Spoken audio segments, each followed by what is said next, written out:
Thank you. Okay, terrific. Yeah, so thank you, everybody. Thank you for being here. Thank you for making this conversation happen tonight. And it's so great to do this after the debate on Wednesday because, you know, here in the room, this is like the makings of what democracy looks like. It's We Are Change, it's Soul Pro, it's, remind me, you know, it's all of us together, it's free and equal. And this is what democracy looks like, and open debates is what democracy sounds like. If we don't have an open debate, it's really not a debate, it's just a charade, and we need to throw that out, turn it around, not have just the exceptional debate that's open and have a dozen debates that are closed. The rule, not the exception, should be open debates. And thank you, Christina, for helping us move in that direction. And, you know,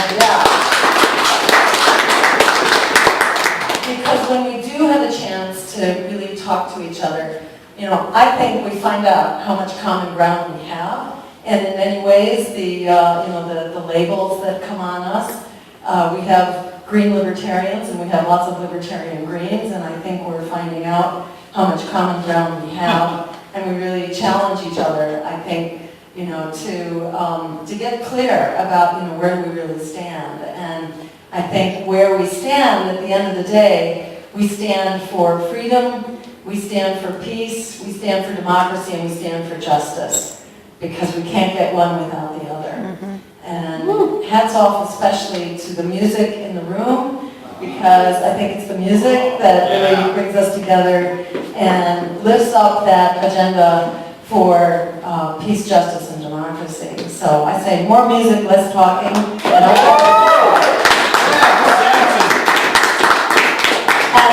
I want to speak to this idea about, you know, are we marginal? You know, are we a protest vote? Are we something more than that? Or are we actually, you know, the core? Are we really the core? Are we really the heart and soul of America and the world? I think that we are. I think the rest is just a facade. You know, that we really reflect where we the people are. And I'm just going to tell two quick stories. You might have heard these the other night. I went through them real quickly if you were at the debate. But the debate is like where we come together and we find out, you know, we just put all the opinions on the table and we find out where it is that we actually stand. You know, are we for living wages? Are we for healthcare as a human right? Are we for a secure, just, and sustainable food system rather than, you know, commodification of our food supply and patenting of, you know, the genes of, you know, of creation, which is what corporations are trying to do. You know, are we for peace? You know, or are we for this endless war on terror? You know, are we for education as a human right for everyone through and including college and ending college debt? You know, when you actually put these things on the table, most people are there. They're with us. We are not the lunatic fringe. This is really the heart and soul of where people are, which is why they silence us, which is why they are quaking in our boots that we're going to be heard. So, you know, don't think of yourselves as 0.5% or 1% or even 5% or 10. If the debate was really held, we would be winning the debate. Yeah.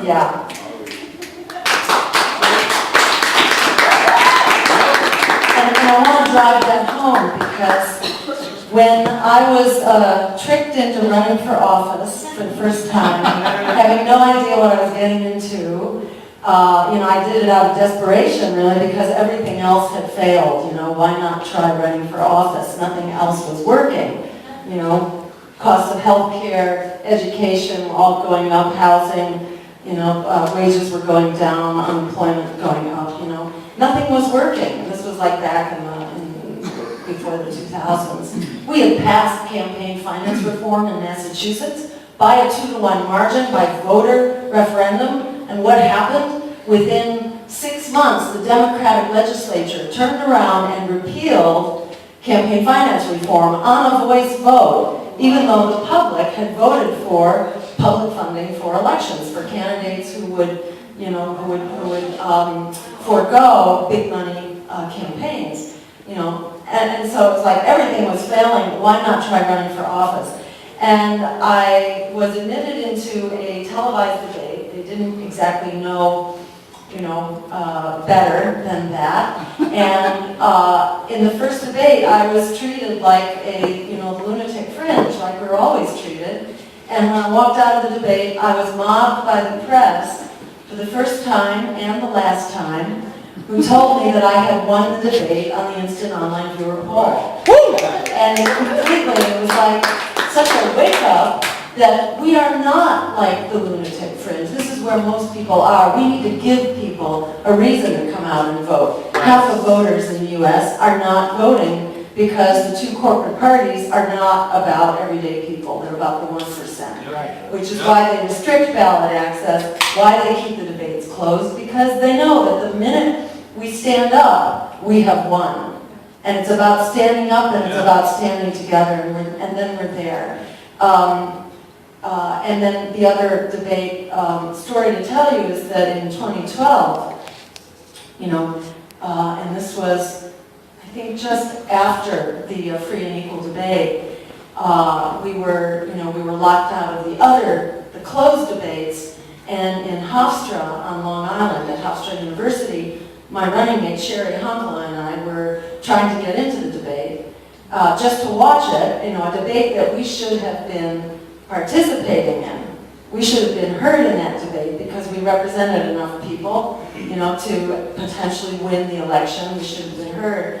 And we were locked out, and as we tried to walk in as observers, we were arrested, and not only arrested, we were handcuffed to metal chairs in a secret dark site that no one knew about, and surrounded by 16 Secret Service agents because they are that scared of what would happen if we actually had open debates. That's horrible. They are quaking in their boots. Yeah. They are terrified that people are going to be heard.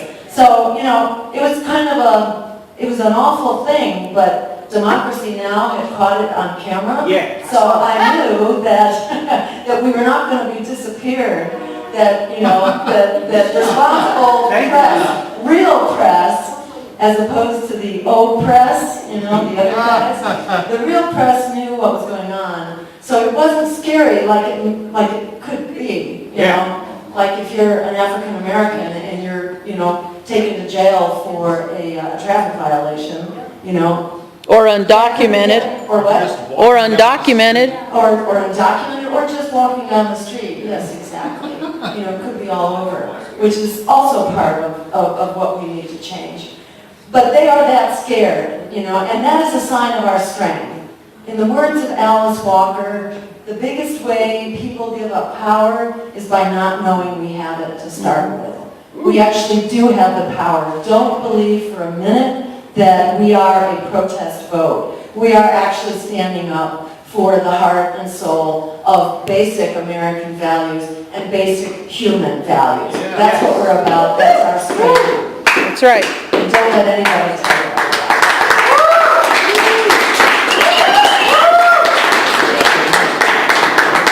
I want to just leave you with two other really quick things. One is that don't believe them also, when they tell you that, the problems are way too complicated and we can't solve them.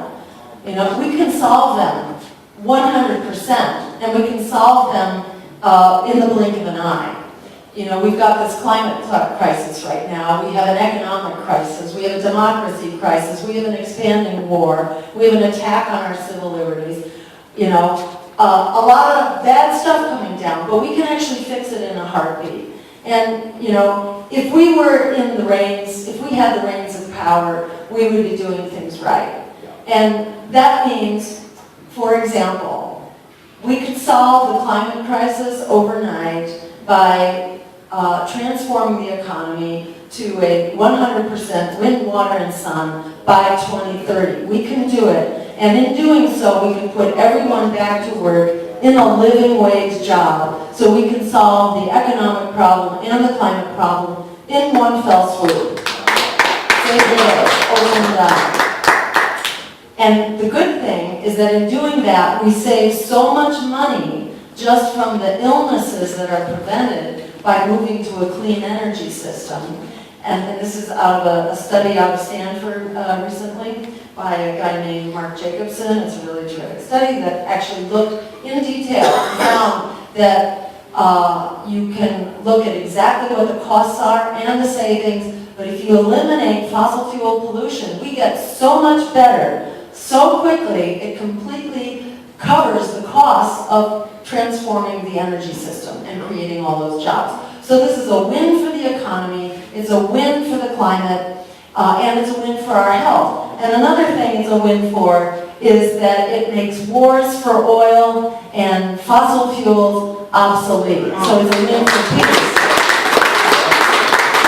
So when they tell you that you can't have it all, that it's a choice between jobs and the economy, that's just a crock of BS. In fact, right now we're on this path to lose it all. We're on a lose-lose trajectory. In fact, we can have it all. We can have an economy that works for us. We can have a climate which is sustainable for the long haul. And we can have peace. And we can have democracy. We can't get one without the other. And we are building together a social movement to make that happen. There were 500,000 people who turned up in New York 3 weeks ago. 500,000 people. And it was incredible to see the power of that on the street. And it was different from the old climate movement. The old climate movement was about just carbon emissions. This was a movement about justice. And the feeling in the street and the word on the street was justice. It's not just about, the atmospheric climate. It's about the climate of our democracy and the climate of our economy and the climate of justice in general. We have to bring these movements together, not just be a movement for the climate. We need to be a movement for people, planet, and peace over profit. Yeah. All of those things. We won't get one without the other. We're not going to fix the climate while the neoliberal agenda, the agenda of Washington, D.C. and corporations is on the assault across the spectrum of democracy, justice, peace, and the economy. We got to fix them all, and we can fix them together. And I want to leave you with one thought, two thoughts. One is that the Green Party is the voice of this social movement. The Green Party is how we take that movement into the voting booth. At the end of the day, it's social movements that change the world. That abolished slavery, that got women the vote, that created the labor movement. It takes a social movement. But part of those social movements is having a political voice. You have to bring the social movement also into the voting booth. If you neglect the voting booth, it doesn't matter what else you do, because they will come back and get you. We have to do both. We have to take power in the voting booth. We have to take power in the streets. We've got to do it all. And I want to speak briefly just to taking power in the streets, because you can't have a social movement unless you also do that. And we've been fighting this fight as 1,000 separate movements. You've had the democracy revolutions in the Middle East, now in Hong Kong, the austerity and the Occupy protests, and the student revolt, and the teacher revolts, and the workers who are standing up for rights, and the immigrant rights protests, and indigenous rights. We're all working in our own silos, and we're never going to cut to critical mass if we're all only working on those things. We have to work on those things, but we also have to work together. There's a motto from 17th century sailors, it used to be the way to get around. And the motto was, when you're in a storm, you need one hand for yourself and you need one hand for the ship. So we need to work on all of our issues, but we also have to work on building the convergent movement. We call it convergence. We have to work together for people, planet, and peace over profit. Start thinking about next May Day. We just had a big march in New York, but it was a parade. It didn't have an agenda, and it didn't really do anything. And what did the UN care? You know, the whole purpose of this was to like change the UN and make them do something. They didn't do anything. They're still basically just providing cover for nuclear power, for fracking, for so-called clean coal. The UN has become the apologist for fossil fuels and nuclear on energy. You know, so that's how much good it does to have a parade. One thing it does, it makes us aware, you know, of how much support there is out there. But next time, we need to follow the parade with a real movement out in the streets. So we're starting to talk now about a people's climate strike for people, planet, and peace over profit next Earth Day, a day of convergent civil disobedience, sit-ins, lockdowns, massive bike rides, traffic disruption, and basically bringing the wheels of the predatory machine to a grinding halt while we stand up for the community solutions that we have going on right now in our communities with community gardens, with credit unions, with municipal energy, with banks, community banking and state banks, all the things that we can do right, the wind towers, the wind farms, the solar farms. We can make this a day to stop the wheels of the machine that's devouring our economy and our ecology at the same time that we create the new world that's actually going to do it. The clock is ticking. We don't have a lot of time. World Wildlife Fund 2 weeks ago came out with a statistic that wildlife has declined by 50% in like the last 3 decades or so. We're not going to last long, okay? We live in that web of life. You unravel that web of life and poof, we go down into the abyss. I mean, the writing is on the wall. We don't have time. We need to make this transformation. We're not talking about fiddling around the margins. We're talking about really fundamentally changing how things work and doing it, you know, within the next 10 years. That means we need to take power. We need to take power soon. We have the numbers to do it. We've got the blueprint. We have the way to go forward. Tune into the Green Shadow Cabinet if you're not on the email list for it.